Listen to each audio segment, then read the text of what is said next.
अस्सलाम वालेकुम स्टूडेंट, कैसे हैं आप सब। जी आज हमने क्लास 9 फिज़िक्स का तीसरा चैप्टर जो डायनामिक्स का है इसके न्यूमेरिकल स्टार्ट करने हैं। चलें जी, बगैर टाइम ज़ाया किए हम फर्स्ट न्यूमेरिकल के ऊपर जाते हैं। फर्स्ट न्यूमेरिकल के अंदर उसने हमसे कहा है कि 20 newton force moves a body with an acceleration of 2 metre per second square. वो कह रहे हैं कि एक हमारे पास बॉडी है, एक मास है, एक बॉडी है जिसका मास m है, और उसके ऊपर जब हम 20 न्यूटन की फोर्स लगाते हैं तो उसके अंदर 2 मीटर पर सेकंड स्क्वायर का एक्सेलरेशन पैदा हो जाता है। व्हाट इज़ इट्स मास, आपने इसका मास फाइंड करना है कि इसका मास कितना होगा। चलिए जी, सबसे पहले हम डाटा निकाल लेते हैं कि हमें स्टेटमेंट के अंदर उसने हमें डाटा क्या क्या दिया हुआ है। तो इसके अंदर देखें, सबसे पहले आपको शुरू में ही उसने हमें फोर्स दे दी कि फोर्स कितनी लग रही है उसके ऊपर 20 न्यूटन, और एक्सेलरेशन कितना पैदा हो रहा है उसके अंदर 2 मीटर पर सेकेंड स्क्वायर। तो आपने फाइंड क्या करना है, व्हाट इज़ इट्स मास। आपने मास फाइंड करना है, तो मास मैंने यहाँ पे लिख लिया कि हमने मास फाइंड करना है। तो अब नेक्स्ट देखें ज़रा, न्यूटन का सेकंड लॉ आपने पढ़ा था F इज़ टू एम में, तो यहाँ से आपने ज़रा फार्मूले को अरेंज कर लेना है। हमने मास फाइंड करना है तो एक्सेलरेशन को दूसरी साइड पे ले जाएंगे, यहाँ पे ये मल्टीप्लाई हो रहा है, उधर जाके ये डिवाइड हो जाएगा। तो सिंपली ये देखें, मैंने नेक्स्ट लिख दिया है, तो ये डिवाइड हुआ। तो आप इसके अंदर जस्ट वैल्यूज़ पुट कर दें। वैल्यूज़ पुट की तो फोर्स की वैल्यू हमारे पास 20 है और एक्सेलरेशन 2 था। तो जब हम इसको डिवाइड करेंगे तो हमारे पास कितना आ जाएगा जी, 10 kg। मतलब कि आप इसका मास फाइंड कर लिया है कि वो मास जिसके ऊपर 20 न्यूटन की फोर्स लगी थी और वो 2 मीटर पर सेकेंड स्क्वायर के साथ एक्सेलरेट हुआ, तो उसका मास कितना हुआ जी, 10 kg। ये आपके पास इसका जी फाइनल रिजल्ट है। चले जी, नेक्स्ट न्यूमेरिकल है, next numerical number 3। Next numerical के अंदर देखें वो हमसे क्या कह रहा है, the weight of a body is 147 Newton. कि एक हमारे पास बॉडी है जिसका जो वेट है वो कितना है, 147 न्यूटन है। तो यहाँ पर मैंने डाटा के अंदर लिख लिया वेट कितना है, 147 Newton. What is its mass, तो आपने क्या फाइंड करना है जी, इसका मास फाइंड करना है। तो यहाँ पे मैंने जी की वैल्यू लिख दी गिवन डाटा के अंदर, ये क्योंकि हमने आगे नेक्स्ट यूज़ करनी है। तो यहाँ पे वेट उसने हमें 147 न्यूटन दिया हुआ है, और जी की वैल्यू हमारे पास आप जानते हैं कि 10 मीटर पर सेकेंड स्क्वायर होती है।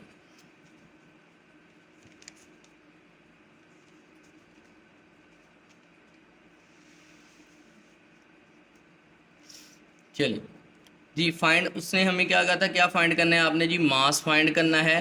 तो मास के लिए आप जानते हैं कि सॉल्यूशन के अंदर आप क्या लिखेंगे, आप पता है कि वेट का जो फार्मूला होता है वो W is equal to mg होता है। तो यहाँ पे पीछे मैंने आपको गिवन डाटा के अंदर जी की वैल्यू इसलिए लिखी क्योंकि ये फार्मूले के अंदर यूज़ होगी। तो यहाँ से आपने मास फाइंड करना है, तो फार्मूले को कर ले अरेंज, जी मल्टीप्लाई हो रहा है जी, उधर जाके क्या हो जाएगा, डिवाइड। वेट के साथ डिवाइड हुआ, तो यहाँ पे आपको वेट दिया हुआ है 147, और जी की वैल्यू हमने पीछे गिवन डाटा के अंदर लिखी 10। तो 10 से डिवाइड करें तो आपके पास आ जाएगा मास जी 14.7 किलोग्राम। तो ये आपका जी न्यूमेरिकल हो गया, आसान है, बिल्कुल ईजी है, और छोटे छोटे न्यूमेरिकल्स हैं। चलिए नेक्स्ट न्यूमेरिकल नंबर 3 के ऊपर चलते हैं।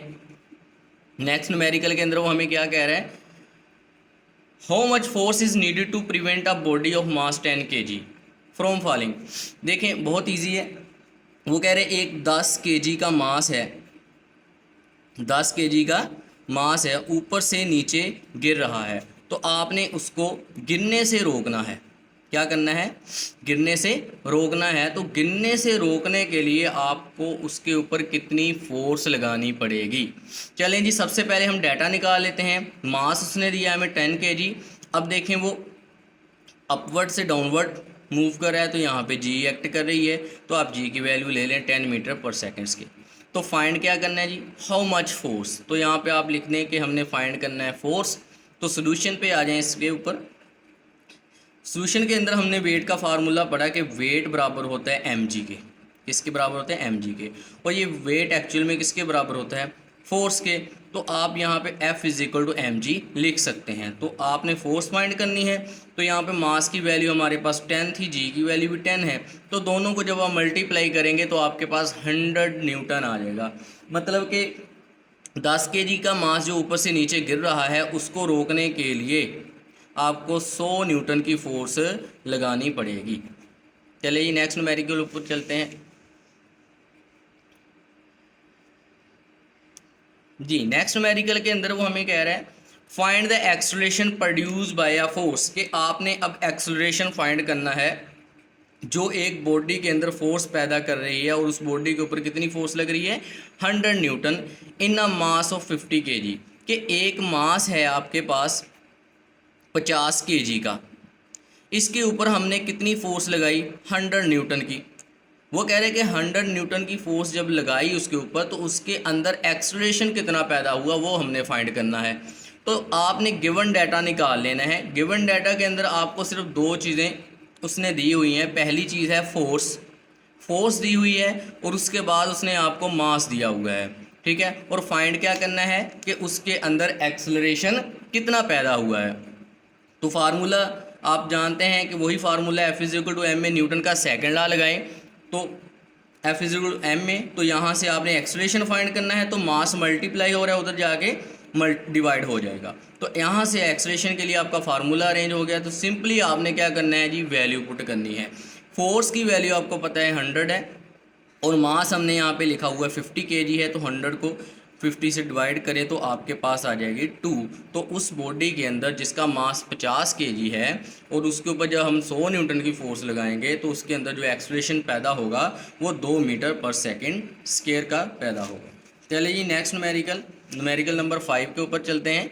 न्यूमेरिकल नंबर 5 के अंदर वो हमें क्या कह रहे हैं, a body has a weight of 20 Newton, कि एक बॉडी है हमारे पास, इसका जो वेट है वो 20 न्यूटन है। कितना है जी, 20 Newton. How much force is required to move it vertically, वो कहता है कि इसको ऊपर लेके जाना है हमने, ऊपर को लेके जाना है। तो ऊपर को लेके जाने के लिए हमें इसके ऊपर फोर्स कितनी लगानी पड़ेगी, to move it vertically upward with an acceleration of 2 metre पर सेकंड। अब उसने कंडीशन भी दे दी है कि एक्सेलरेशन उसके अंदर कितना होना चाहिए, 2 मीटर पर सेकंड स्क्वायर का एक्सेलरेशन होना चाहिए, और उसके ऊपर कितनी फोर्स लगेगी अगर हमने उसको ऊपर की तरफ मूव करवाना हो। तो सबसे पहले आप डाटा निकाल लें कि जी हमें डाटा उसने क्या दिया हुआ है। देखिए यहाँ पे डाटा उसने हमें दिया है, वेट 20 न्यूटन दिया हुआ है और एक्सेलरेशन कितना है 2 मीटर पर सेकंड स्क्वायर।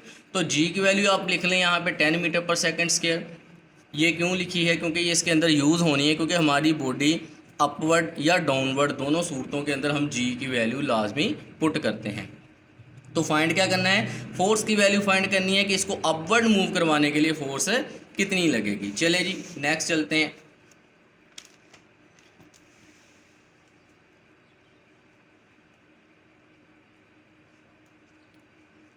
जी हम ये जानते हैं कि जो वेट होता है ना ये बराबर होता है W is equal to m g के। तो यहाँ से आप मास के लिए फार्मूला अरेंज कर लें, तो ये बन जाएगा W ओवर जी। तो यहाँ से मास निकाला हमने, मास कितना आ गया हमारे पास 2 kg का।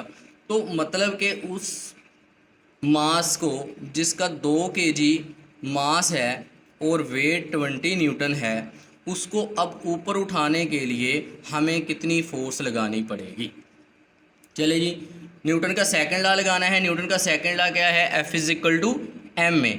तो ये लगाना है, तो इसके अंदर जस्ट मास की वैल्यूज पुट करें और एक्सेलरेशन की वैल्यू को पुट करें तो आपके पास जी 4 न्यूटन आ जाएगा। अब ये देखें ज़रा ध्यान दें कि ये जो 4 न्यूटन है ये फोर्स अकेली यही फोर्स नहीं चाहिए हमें, और कौन सी फोर्स है देखें।